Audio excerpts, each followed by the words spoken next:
Gold ने अगस्त में पूरे का पूरा स्ट्रक्चर, बिहेवियर, सब कुछ करेक्टर चेंज कर दिया। ये करना था लाजमी इसने, क्योंकि जैसे मैंने आपको पूरा प्लान शेयर कर दिया था। जुलाई में मार्केट ने अपना रेंज एरिया बनाना है, वो आपको नजर आ रहा होगा। ये सारे के सारा रेंज एरिया के मुताबिक अगस्त में मार्केट ने ये फूट गया। अच्छा, ये एक वीक में जितना ज्यादा ये बुलिश हुआ है, पूरे मंथली कैंडल का ब्रेकआउट कर गया, जो कि इसका रिजेक्शन पॉइंट था। मैं आपको कुछ दिखाता हुआ चलूँ रिट्रेसमेंट प्लान के मुताबिक। अभी भी मैं आपको बता देता हूँ, मार्केट में जो प्लान मेरा था वो 3900 से 3885 से लेके 3900 तक मेरा बाइंग एरिया था सारे का सारा। ये जितना भी अब आप देख रहे होंगे कि मैं $10,000 का मैं स्टॉप लॉस लगाया हुआ है।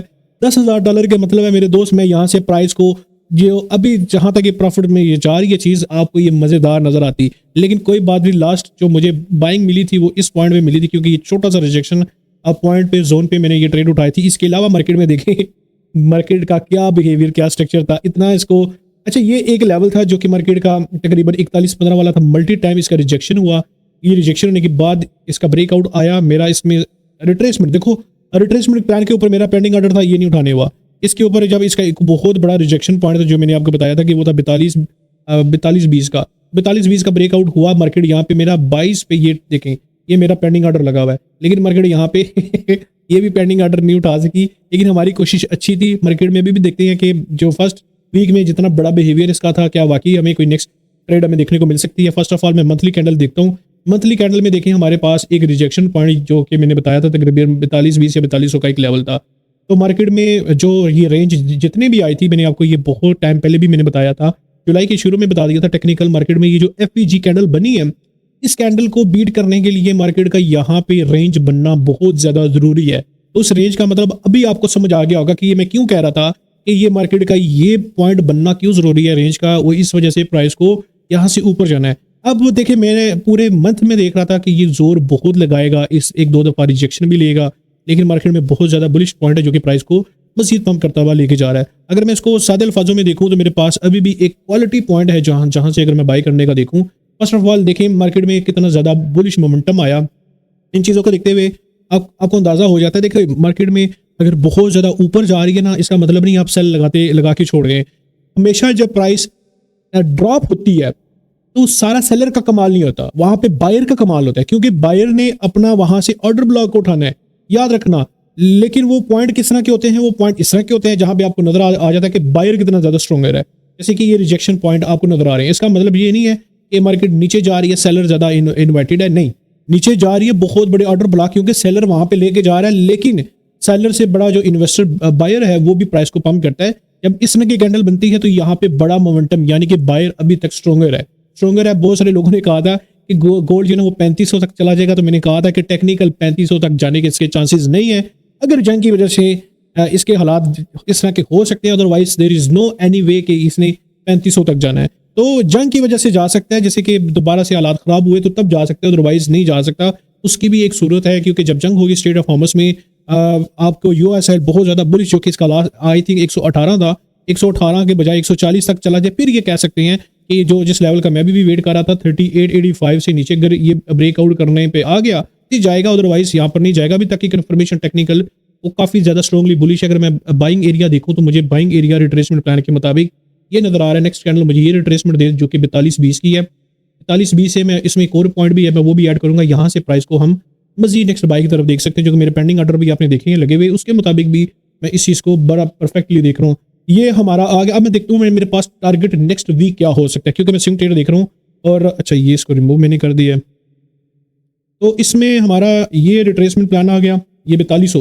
अच्छा, 4200 से लेके 4200 से लेके 4220, इसको हम थोड़ा सा इधर लगते हैं, ठीक है, ये आ गया। अब नेक्स्ट कैंडल का ये रिट्रेसमेंट प्लान बनता है। अगर ये रिट्रेसमेंट प्लान 4220 का अगर डे परफेक्ट है, एक रिजेक्शन पॉइंट है यहाँ पे देखें, आपको एक बटरफ्लाई डोजी मिली, जो कि बुलिश कंफर्मेशन के साथ मिली थी, क्योंकि यहाँ से बायर ज्यादा इन्वर्टेड था।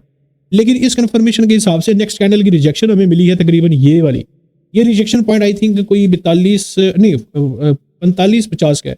तो 4550 के दरमियान, यानी कि यहाँ से यहाँ तक का देखें, आई थिंक कोई 3000 पिप का ये बड़ा प्यारा टारगेट बन रहा है, जो कि इसमें हमारा छोटा सा स्टॉप लॉस होगा। अगर मैं स्टॉप लॉस, अगर इतना बड़ा स्टॉप लॉस, अगर हम 200 पिप या 300 पिप भी अगर हम स्टॉप लॉस रखें, उसके बदले देखिए 3000 पिप, लेकिन ये ट्रेड आपको एक जेन्युइन तरीके से अगर आप देखें टेक्निकल, आपका यहाँ पे स्टॉप लॉस हिट होने के चांसेस इंतहाई कम नजर आ रहे हैं, क्योंकि ये हाई प्रोबेबिलिटी सेटअप है।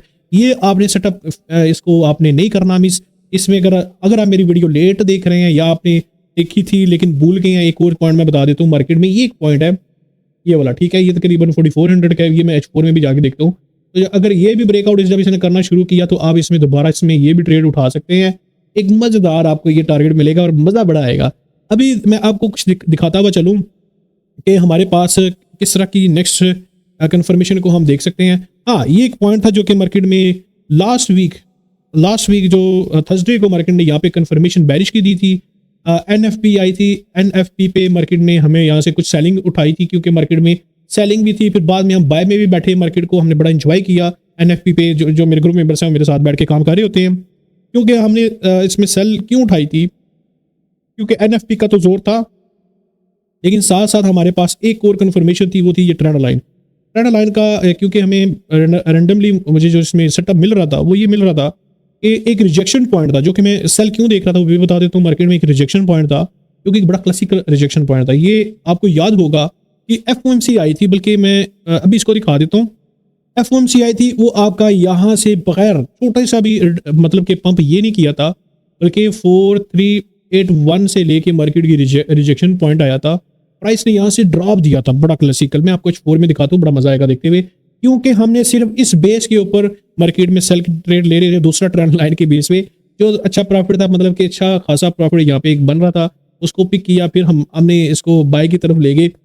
तो मार्केट में ये एक जोन है, इस जोन को भी देखना है मार्केट की। सिर्फ ये नहीं कि हम बाय में बैठ जाएंगे, सारी चीज़ें कंप्लीट हो जाएंगी, ऐसा हरगिज नहीं होना। मार्केट का यहाँ पे ये जोन को ब्रेक, बल्कि ये एक जोन था, एक छोटा जो मल्टी टाइम जो कि हैवी जोन था। इस जोन का मतलब मार्केट में ये बनता है कि गोल्ड ने इस एरिया में दोबारा एंट्री नहीं लेनी। ट्रेंड लाइन के हवाले से देखा जाए, ये काफ़ी ज़्यादा गैप एरिया को छोड़ है, तो कोई बात नहीं। इसका एक और हल है, वो ये है कि एक दो कैंडल हमें मजीद इधर करेक्शन देने पर आए, एक ऐसे हो जाएगा, दूसरा इसको ट्रेंड लाइन का ये मजीद ब्रेकआउट आता है। फिर एक और मेजर, ये तो हमारे पास आ गया मेजर सपोर्ट लेवल, जो कि मैंने आपको वीकली टाइम फ्रेम में बताया। एक और मेजर रेसिस्टेंस लेवल है, जो कि मार्केट का ये एक रेसिस्टेंस लेवल है।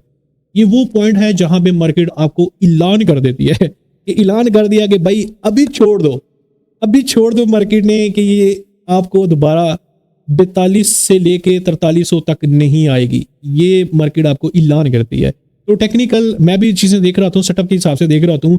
काफ़ी टाइम से मैंने नीचे पॉइंट इस लेवल से मैंने बहुत सारी ट्रेड को उठाने की कोशिश की, और यकीन जाने मेरे stop loss break even hit हो जाते थे, या स्टॉप लॉस मेरा हिट होता था, वो जाके फिर हिट होने के बाद जाके टारगेट वाले एरिया में जाता था। क्यों? मार्केट रेंज में थी। जब ये रेंज से फूटी गया, आपके सामने है, उसी तरह की मैंने कंसिस्टेंसली मैं ट्रेड वैसे ही प्लान करता रहूँ कि नीचे से बाय करता रहूँ और मैं उसको छोड़ दूँ, ठीक है। उसी हिसाब से मार्केट में अगर मेरा 10 दफ़ा मेरे ब्रेक इवन हिट हुए या 10 मेरे स्टॉप लॉस गए, तो उसके बदले में देखें कि मैं इतने मेरा स्टॉप लॉस हिट नहीं हुआ होगा जितना मैंने उसमें बना लिया। अब इस अकाउंट की ग्रोथ आप सबको पता है कि मैं क्या लेके चल रहा हूँ और मेरे इसमें क्या वर्किंग थी। उस हिसाब से अल्हम्दुलिल्लाह ये अकाउंट वही है जो कि मैंने $20,000 से शुरू किया था। इस टाइम इसका भी प्रॉफिट 1.5 लाख से 1,67,000 चल रहा है। तो मेरे दोस्त, ये स्विंग ट्रेड का भी कमाल है, स्कैल्पिंग का भी कमाल है। सिर्फ ये स्विंग ट्रेड्स का नहीं होता। जब आपकी छोटी अकाउंट, इनिशियल अकाउंट में जब आपके प्रॉफिट आता है, जो उसके ऊपर प्रॉफिट होता है, आपने उसके ऊपर रिस्क लेना होता है, फिर आप उसको ज़्यादा अकाउंट को ग्रो करने के लिए लेके चलते हैं। अभी देखो मार्केट का एक हिस्सा ही अलग हो जाएगा। जैसे ये मार्केट का देखें तो गोल्ड में एक स्ट्रक्चर बिहेवियर है, क्योंकि बहुत टाइम से, मैं थोड़ा जूम आउट कर रहा हूँ, ये एक मेजर रेसिस्टेंस लेवल है मार्केट का इस टाइम तक। ये जोन है, इसमें ये एक मेजर रेसिस्टेंस लेवल है, जो कि ब्रेकआउट होता है तो दोबारा प्राइस आपको कुछ इस तरह जाती हुई नजर आएगी। तो एक वीक में इसने कमाल तो करके दिखा दी है, लेकिन एक और भी कमाल हो सकता है, वो आपको बड़ा अनबिलीवेबल लगेगा।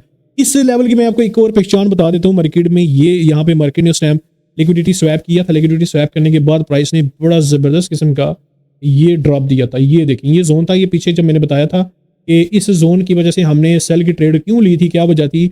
जब FOMC आई थी, अगर आपने जिसको जाके पीछे देखना है, FOMC आई थी, प्राइस इस जोन का ब्रेकआउट करने गई, FOMC की नेक्स्ट कैंडल सीधा ड्रॉप करके नीचे ले आई थी। तो दिस इज एक हैवियर पॉइंट जो कि हमारे पास यहाँ से एक सेलिंग डायरेक्शन, जो NFP पे भी मैंने सेल की डायरेक्शन पे ट्रेड की, क्योंकि मार्केट में यहाँ से ट्रेड करना बनता भी था, क्योंकि यहाँ पे हमारा क्या एक रेसिस्टेंस लेवल था टॉप पे, और दूसरा हमारे पास एक और पॉइंट था जो कि यहाँ पे एक मेजर सपोर्ट, अब मेजर सपोर्ट लेवल और रेसिस्टेंस लेवल को देखते हुए हमारा कोई भी ऐसा प्लान बाय स्टॉप या कुछ ऐसा पॉइंट नहीं बनता था जिसपे हम कहें कि हम बड़े जल्दी से गैम्बलिंग करके बहुत अमीर हो सकें, ऐसा हरगिज़ नहीं होता आपकी, क्योंकि you need to don't feel कि जो कि NFP FOMC हो जाए या CPI हो जाए, जब तक आपके पास लेवल्स की करेक्शन वर्किंग नहीं होगी, आप तब तक आप मार्केट में काम अच्छा सा नहीं कर सकते। तो रिट्रेसमेंट प्लान के मुताबिक देखा जाए मार्केट में अभी भी इस ट्रेंड लाइन के ऊपर कोई ब्रेकआउट नहीं मिला, लेकिन मार्केट में एक इन्फॉर्मेशन मिली थी कि प्राइस थोड़ा कंटिन्यू ड्रॉप दे। देखिए, मैं एक और बात की थी मार्केट में, ये 4200 वाला भी एक लेवल है, मैं अगर इसको इस जोन को ज़रा हाईलाइट करने की कोशिश करूँ तो हमारे पास मार्केट में ये रिट्रेसमेंट प्लान बहुत अच्छा है, लेकिन इसका रिट्रेसमेंट प्लान के मुताबिक अगर मैं देखूँ वो 4200 लेके 4200 थोड़ा बहुत नीचे भी हो सकता है और 4220 ये एक पॉइंट है। लेकिन मार्केट में देखो, मैं जैसे कि मैंने आपको बताया था कि मैं भी 4220 के पॉइंट में एक रिट्रेसमेंट प्लान के मुताबिक मैं बैठा था, उसमें मार्केट में मैंने 22 का रखा था, ठीक है। मार्केट की जो रिजेक्शन पॉइंट ये 23 पे आया था, ठीक है, यहाँ से रिजेक्शन आया, हालांकि जब ये ब्रेकआउट कर गया तो उसी टाइम मैंने ये लगा दिया था, एक दफ़ा ये आया, ये इसको पूरा कंप्लीट नहीं किया, यहाँ पे 23.10 था या 15 था, मार्केट यहाँ तक रिटेस्ट किया, पूरा 22 नहीं किया। तो इस सूरत में आप कुछ छोटा मोटा रिस्क ले भी सकते हैं अगर मार्केट कंप्लीट रिट्रेसमेंट नहीं करती। ये वो जोन है मार्केट में जब आपका ये जोन ब्रेकआउट करता है अपर साइड का, जो कि इट्स लाइक 4400, ठीक है, 4400, यानी कि ये रिजेक्शन पॉइंट को देखते हुए 4400 तक का ये एक ब्रेकआउट मार्केट का आता है तो आपको गोल्ड मजीद कंटिन्यू बुलिश होता हुआ नजर आएगा। अभी जैसे इसकी ये इसमें फेयर वैल्यू गैप जैसे कि वीकली कैंडल का बना, इस हिसाब से देखा जाए तो हमारे पास कोई भी ऐसा पॉइंट नज़र नहीं आ रहा। इस चीज़ को हम इग्नोर कर सकते हैं कि मार्केट का यहाँ मजीद बुलिश होना बनता नहीं है। लेकिन रिट्रेसमेंट देखना, मार्केट में जितनी बड़ी ये कैंडल ये बना गया है पूरे वीक में, there is very less chance कि यहाँ पे मार्केट रिट्रेसमेंट करने जाएगी। लेकिन मार्केट का बिहेवियर स्ट्रक्चर को देखते हुए टेक्निकल रिट्रेसमेंट है, अगर आपको वो रिट्रेसमेंट ना भी मिले कोई बात नहीं, याद रखना है जब ये ब्रेकआउट करने पर आएगा, क्योंकि यहाँ पे बड़ी क्लासिकल मूवमेंट है, ये ब्रेकआउट करने पर आए, अगर आपको मार्केट नीचे रिट्रेसमेंट नहीं दे रही तो जब आपको फिर इस पॉइंट तक का आपको टारगेट ले सकते हैं इजीली। अगर अभी तक आप मेरे ग्रुप में ऐड नहीं हुए, मेरे ग्रुप में आप ऐड हो सकते हैं, मेरे साथ लाइव बैठ के काम करें और फ्री ऑफ कॉस्ट चलें। मेरे साथ बैठने का जो मकसद सबसे बड़ा आपको ये मिलेगा कि सीखने को बहुत कुछ मिलेगा। ट्रेड करने से पहले नॉलेज शेयर की जा रही है कि ट्रेड क्यों लेंगे, ट्रेड को क्लोज करने के बाद भी बताते हैं कि भाई हमने ट्रेड क्यों क्लोज की, टीपी हिट होता है, ट्रेड लेने की रीजन क्या है। आपको मेरे साथ बैठने का एक और भी बड़ा ज़बरदस्त पॉइंट रहेगा कि आपको एक पेशेंस लेवल मिलेगा कि भाई ट्रेड ओपन करते हुए जो अक्सर लोग प्रॉफिट ज़्यादा देर देख नहीं सकते, लॉस को होल्ड करते रहते हैं, तो मेरे साथ बैठेंगे, अगर प्रॉफिट चल रहा है तो मेरे साथ प्रॉफिट को होल्ड करना भी सीख जाएंगे, प्रॉफिट में होल्ड कैसे करना है और आपको टारगेट कहाँ तक लेना है। क्योंकि बहुत सारी ऐसी चीज़ें होती हैं जो कि आपको जस्ट एक पॉइंट सिखाया जाता है, जैसे यूट्यूब और गूगल बहुत बड़ी यूनिवर्सिटी है, लेकिन आपको किताबी बातें, आपको इम्प्लीमेंटेशन पे जब आते हैं काम करने, फिर आपको अंदाजा होता है कि मार्केट में काम कैसा होता है, क्योंकि आप प्रैक्टिकल कर रहे होते हैं। तो बहुत अच्छा टीचर अगर आपको बिजनेस की एजुकेशन दे रहा है, इट्स मीन के वो जो टीचर होते हैं उन्होंने अपने खुद कभी बिजनेस नहीं किया होता, लेकिन किताबी बातें सिखा रहे होते हैं। तो हमारे साथ बैठेंगे, प्रैक्टिकल भी करेंगे, काम बड़ा सीखने को बड़ा मजा आएगा और इंजॉय करेंगे, क्योंकि जब आपका अकाउंट ग्रो होगा तो मजा डेफिनेटली आएगा। तो हमें याद रखिएगा, इंशाल्लाह मिलते हैं नेक्स्ट टाइम। बाय बाय, अल्लाह हाफिज़। अपने दोस्तों को भी वीडियो शेयर कीजिएगा।